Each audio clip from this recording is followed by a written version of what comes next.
Que signifie-t-elle donc cette promesse? C'est l'Esprit qui me glorifiera. Qu'est-elle donc cette gloire de Christ que doit nous révéler l'Esprit? Et comment nous la révèle-t-il? Par les Écritures, nous savons ce qu'est la gloire de Christ. Nous y lisons ceci. Tu l'as couronné de gloire et d'honneur. Tu as mis toutes choses sous ses pieds. Nous ne voyons pas encore maintenant que toutes choses lui soient assujetties. Hébreux 2, 7, 8. Toutes choses lui ont été soumises. Notre Seigneur voit donc sa gloire dans le fait que toutes choses lui ont été données.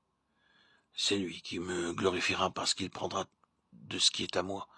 Tout ce que mon Père a est à moi. C'est pourquoi je vous ai dit qu'il prendra de ce qui est à moi et qu'il vous l'annoncera. Jean 16, 15. Tout ce qui est à moi est à toi. Je suis glorifié en eux. Jean 17, 10. En élevant Christ au-dessus de toute domination, de toute autorité, de toute puissance, de toute dignité, le Père a mis toutes choses sous ses pieds. Il lui a donné le nom qui est au-dessus de tout nom, afin qu'au nom de Jésus tout genou fléchisse. Philippiens 2, 9. Le règne, la puissance et la gloire se réunissent en lui. À celui qui est assis sur le trône et à l'agneau soit la louange, l'honneur, la gloire et la force au siècle des siècles. Apocalypse 5, 13. Voilà donc comment Jésus est glorifié au ciel. C'est en siégeant sur le trône de la gloire de Dieu, ayant toutes choses sous ses pieds. Éphésiens 1, 20, 23. Quand le Saint-Esprit vient glorifier Jésus en nous, c'est sous cet aspect-là qu'il nous révèle sa gloire.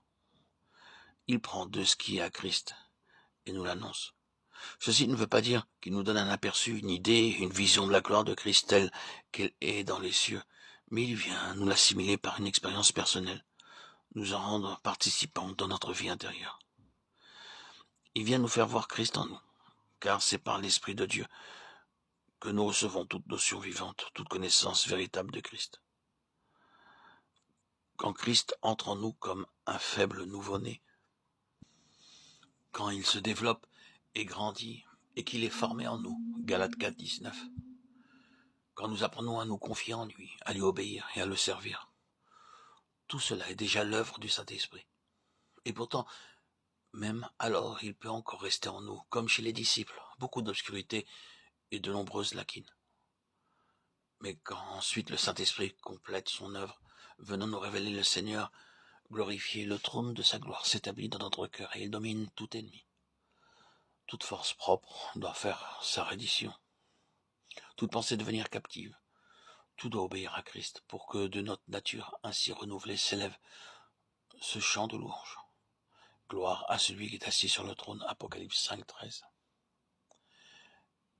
Quoique nous devions dire jusqu'à la fin, le bien n'habite point en moi, c'est-à-dire en ma chair. Romains 7, 18. La sainte présence de Christ remplit alors si bien le cœur, elle règle si bien la vie qu'elle maîtrise tout. Ce n'est plus le péché qui domine, car la loi de l'esprit de vie en Jésus-Christ nous a affranchis de la loi du péché et de la mort. Romains 8, 2.